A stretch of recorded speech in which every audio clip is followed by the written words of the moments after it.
Okay, एक topic हमारा बाकी था, उसके बाद हमारा लेंस स्टार्ट हो जाएगा। रिफ्रैक्शन हमने पढ़ लिया, बेंडिंग ऑफ लाइट। तो रिफ्रैक्शन जो है through rectangular glass slab, rectangular glass slab, ये आपकी प्रैक्टिकल एक्टिविटी है। स्कूल में जब आप स्टार्ट करोगे तब ये करवाएंगे ग्लास स्लैब की एक्टिविटी। क्या करना है, एक प्लेन पेपर लेना है, प्लेन पेपर के ऊपर आपका ग्लास स्लैब रखना है। सपोज ये जो है वो ग्लास स्लैब है, ग्लास है मतलब ट्रांसपेरेंट मीडियम है। यहाँ से आपको पिन को देखना है, यहाँ पे पिन लगी हुई है, नेक्स्ट साइड से देखना है और वो पिन को सेम साइड पे रखना है। आप अगर पढ़ोगे तो पता चल जाएगा, हमें इसकी कोई जरूरत नहीं, मैं आपको सीधा रिफ्रैक्शन समझा रही हूँ यहाँ पे। तो ग्लास स्लैब अगर होगा तो उसमें रिफ्रैक्शन कैसे होगा वो देख लीजिए। जैसे ये आपका रेक्टेंगुलर ग्लास स्लैब है, ABCD is your rectangular glass slab. Rectangle है मतलब opposite sides parallel and all angles are 90 degree, right. क्या करना है हमें, इंसिडेंट रे को, इंसिडेंट रे मैंने यहाँ पे इंसिडेंट किया, ये आपका पॉइंट ऑफ इंसिडेंट, यहाँ से नॉर्मल ड्रॉ होता है। ये आपका एयर है मीडियम, ये आपका ग्लास मीडियम है। तो एयर आपका रेयर मीडियम होगा और ग्लास आपका डेंसर मीडियम होगा। तो when a ray of light travels from rare to denser, तो वो सीधा जाने की जगह पे टूवर्ड्स द नॉर्मल बेंड होगा। तो ये आपका रिफ्रैक्टेड रे, ये कौन सा रे होगा, रिफ्रैक्टेड रे।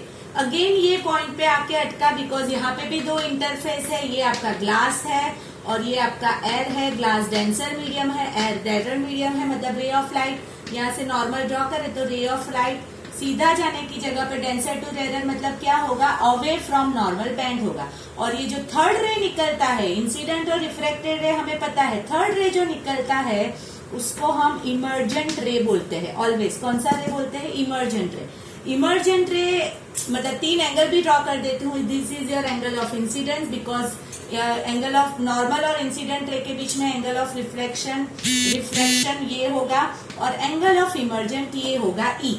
जनरली जब इमर्जेंट रे पास होता है डेंसर टू रेयर मीडियम में, और अगर इंसिडेंट रे जो हमारा नॉर्मल स्टार्टिंग का था वो रे को अगर मैं एक्सटेंड करूं, स्ट्रेट एक्सटेंड करूं, तो ये जो दो रे है, ये वाले दो ray, they are always parallel to each other. क्या होंगे, they are always parallel to each other. और ये दो रे जो पैरेलल टू ईच अदर है, क्यों होते हैं वो मैंने रीजन भी लिखा है, एक बार पढ़ना। और ये जो डिस्टेंस बिटवीन देम है उसको मैं लिखती हूँ perpendicular distance between incident ray produce, between incident ray produced and emergent ray is called, the most important definition, lateral shift or lateral displacement. Both are same word, lateral shift and lateral displacement. ये जो lateral shift और lateral displacement होता है वो भी दो तीन चीज पे डिपेंड होता है, वो मैं आपको बता देती हूँ। एंगल ऑफ इंसिडेंस कौन कौन सा है उस पर डिपेंड होता है, ठीक है। वो मैंने नोट्स में शायद नहीं दिया, मैं आपको लिख के भिजवा देती हूँ वो पार्ट, ठीक है। तो एंगल ऑफ इंसिडेंस पे डिपेंड होगा। सेकेंड आपका ग्लास स्लैब की थिकनेस पे डिपेंड होगा, टेम्परेचर पे डिपेंड होगा, ये सब पे वो डिपेंड होगा। तो what is lateral shift of displacement, the perpendicular distance between incident ray produce and emergent ray is called your lateral displacement और lateral shift. Because of that यहाँ पे जो आई है और यहाँ पे जो ई है वो always equal to each other होंगे, बिकॉज पैरेलल के लिए कोई ना कोई कंडीशन तो चाहिए। यहाँ पे आई और यहाँ पे E are always equal to each other and because of that they are parallel. But आपकी बुक में ये कंसेप्ट नहीं दिया है, आपकी बुक में ऐसा लिखा है कि जो इंसिडेंट रे जा रहा है वो air to glass, rare to denser जा रहा है, एयर टू ग्लास जा रहा है। और ये जो इमर्जेंट है वो कहाँ से, ग्लास टू एयर जा रहा है। Air to glass, glass to air opposite है, एयर टू ग्लास है और ग्लास टू एयर मतलब दे आर अपोजिट। एंड जो opposite side of glass slab वो भी क्या है, आपकी पैरेलल है, ठीक है।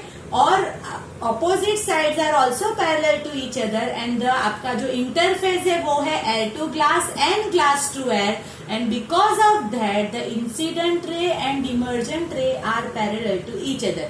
The extent of bending of ray of light when travels from opposite sides of a glass slab which are DC which is rarer to denser मतलब air to glass and AB which is glass to air denser to rarer are equal and opposite. Equal का मतलब दोनों same है, glass to air to glass, and opposite का मतलब एक air to glass जा रहा है और दूसरा glass to air जा रहा है. Because of that the incident ray and emergent ray are parallel to each other. तो प्लीज ये ध्यान रखिएगा. एंड वो जो मैंने दो बोले, lateral displacement depends on angle of incidence. ठीक है. सेकेंड आपका thickness of the glass slab and also temperature पे भी डिपेंड करता है. तो वो मैं आप ना लिखा है, एक बार लिख देना नीचे.